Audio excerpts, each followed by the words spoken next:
Hello once again, all my fellow patriots and you filthy leftist stalkers out there. Welcome back to my channel. My name is Angela Box. You're watching Angela's Soapbox, where I say what you are thinking. And if you are not subscribed to my channel, please go ahead and consider hitting that subscribe button, sharing my content, and pissing off a leftist by doing so, because it's great fun and they do not like me.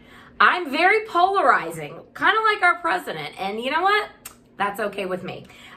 Anyway, without further ado, the plastic straw this week goes to none other than Barack Hussein Obama. Say it with me, everyone. OBAMAGATE. More on that in a minute. This week on angelasoapbox.com, I always write an article to accompany my video, my channel, and also to now accompany, I'm now doing a weekly broadcast on ragingelefantsradio.com, which I will link below from last week. My article this week is called I can't even remember. It's like kind of a long title. Okay. Vote by mail. Just the latest spoke in the coronavirus hoax wheel. And we'll get to more of that in a minute. But without further ado, let's jump into Obamagate. Chuck Todd really showed his true colors this past week on Meet the Press when he selectively edited Bill Barr's interview with Catherine Herridge. God bless Catherine Herridge. I mean, I'm surprised they're actually letting her do her investigative journalism, since she's like, her and John Solomon and Sarah Carter and a couple others seem to be the only people left who actually do investigative journalism. But she had a great interview with Bill Barr, and if you haven't seen it, please look for it. It's out there. But Chuck Todd decided to cut off Bill Barr's answer when Catherine Herridge said, you know, what will this ever be known, or something to that effect. And Bill Barr said, well, history's written by the winners. And that's when Chuck Todd cut it off. He didn't play the rest of his answer, which was, you know, this was a grave miscarriage of justice to Michael Flynn. Looking at the transcripts, looking at what we have now, there's literally no other course of action I could have taken. He righted a wrong, and that's what the justice system is supposed to be about. This whole thing that we've been involved in our country in the last 4 years, Obamagate, and that's the big now umbrella of it, is simply what Bill Barr and John Durham and Donald Trump are trying to do, is now right the wrongs that have been done. Not only President Trump, but Carter Page, George Papadopoulos, Roger Stone, Paul Manafort, Michael Flynn, and anyone connected to Donald Trump. They've been smeared, they've been besmirched, they've been tormented, they've been having to plead guilty because the Justice Department's going to bankrupt you otherwise. And of course, all these Obama holdovers in the Justice Department are, I think they're a little worried right now. I think they're a little worried, and they should be, because hopefully justice is coming. A couple days ago, President Trump tweeted out something that melted down Twitter. And of course, if you follow Q, you know what that was. It's called Obamagate. And what President Trump, which if you're not familiar with Q, I'm going to link everything below.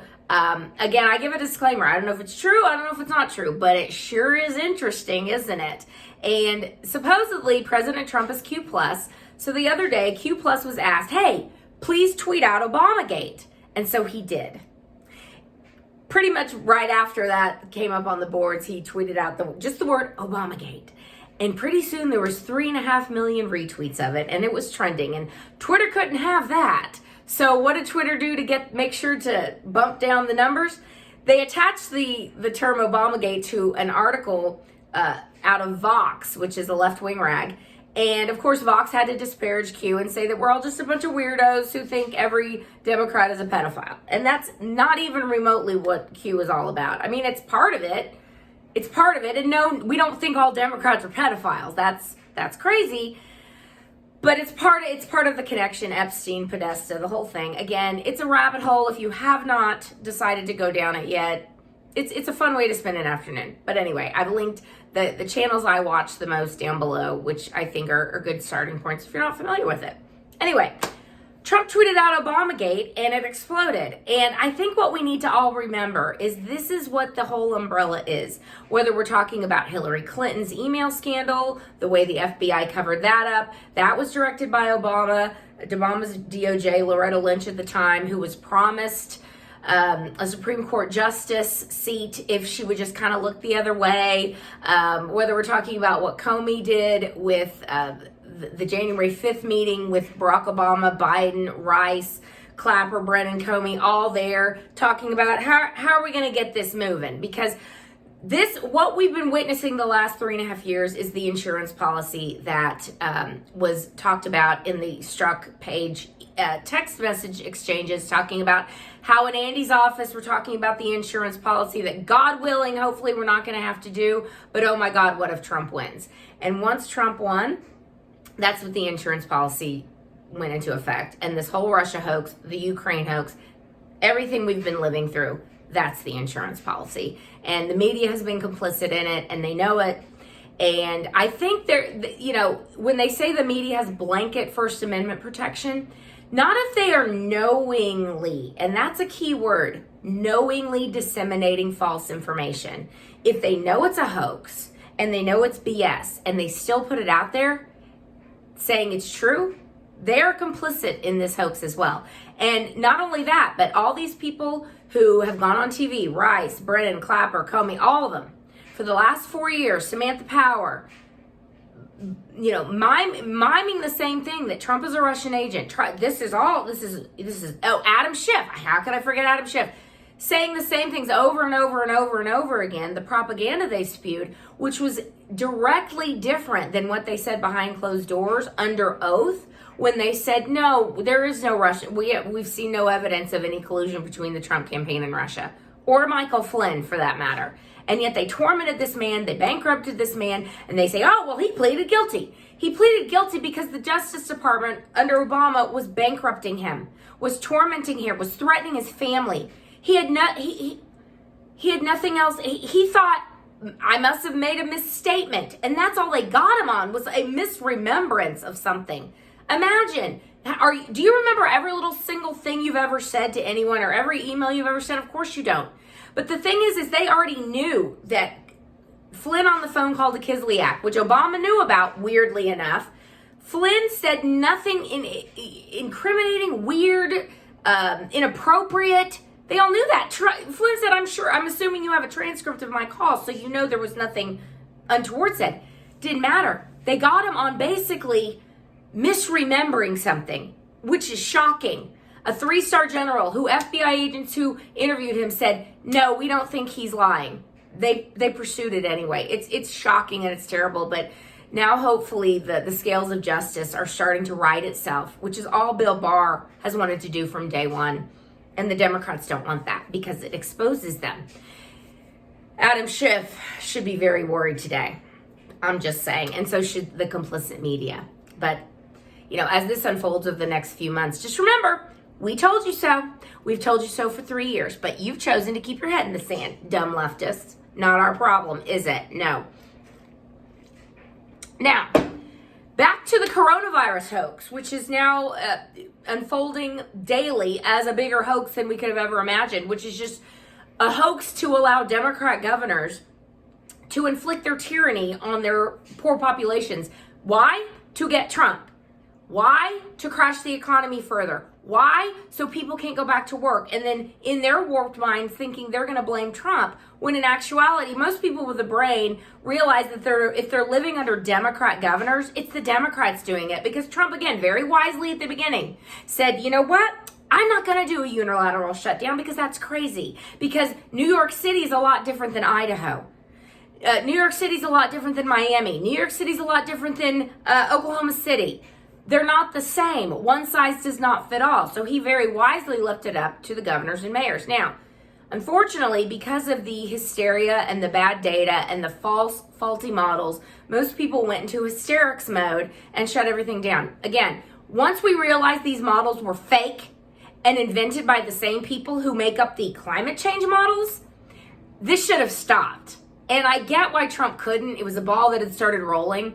I get why he couldn't. It is a deadly virus to some people, not to most of us, but to a very select few, it is a deadly thing.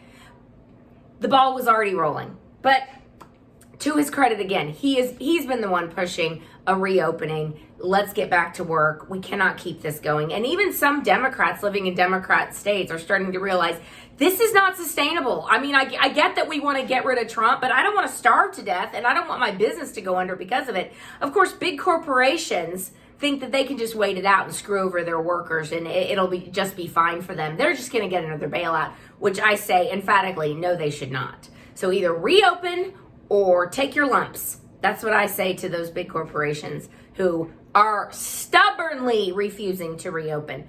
But anyway, the Democrat governors, the swing state governors, we could get into this all day over the abuses they've heaped upon their people, you know, not being able to go to church, but being able to buy pot, not being able to plant a garden, but being able to, you know, buy a lottery ticket. It goes on, and refusing to reopen anything. But we know that their latest thing is the cheat by mail, the vote by mail, as they like to call it. It's cheat by mail. And my article again this week on Angela's Soapbox, which I'll link up below, is all about that.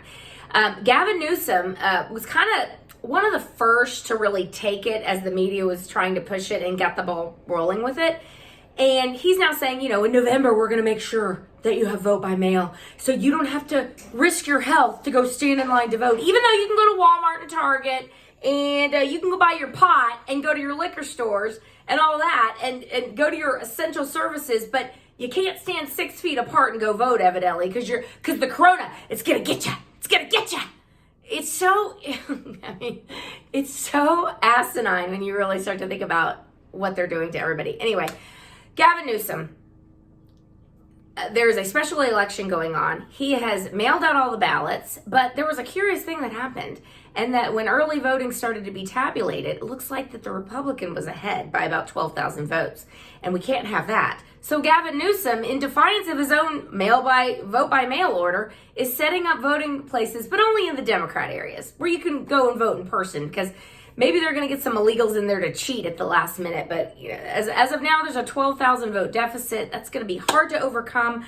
But you know, Democrats have cheated their way to majorities before. So we'll see what happens. As I'm taping this right now, the election is actually today. So hopefully Mike Garcia pulls that out, because he would be a great addition to the Congress. He's a rock star from everything I can see.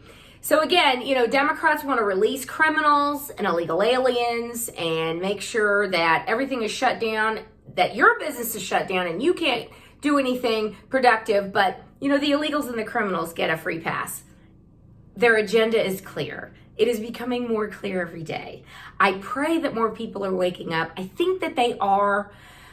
Even people living under the boots of these blue state governors, trying to drag this out again, crash the economy further to blame Trump. It's all about the election. This has nothing to do with the virus, because again, not as deadly as they were telling us.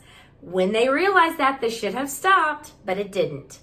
The Democrat governors and the Democrat mayors are going full throttle with their tyranny. And I hope that voters remember that in November, because it ain't Trump doing it. So I'm going to leave that here today, guys. I hope Mike Garcia pulls it out today. I hope that more and more people wake up to the tyranny that's right in front of their faces. This is stuff of Civil War, that what Democrat governors are doing, refusing to reopen. So I hope everyone is well awake and kicks butt and takes names every week. Make sure you torment a leftist if you can every day, at least online. They deserve it. They richly deserve it. And until next week, everyone, I'll see you then. Don't drop dead, America. Bye.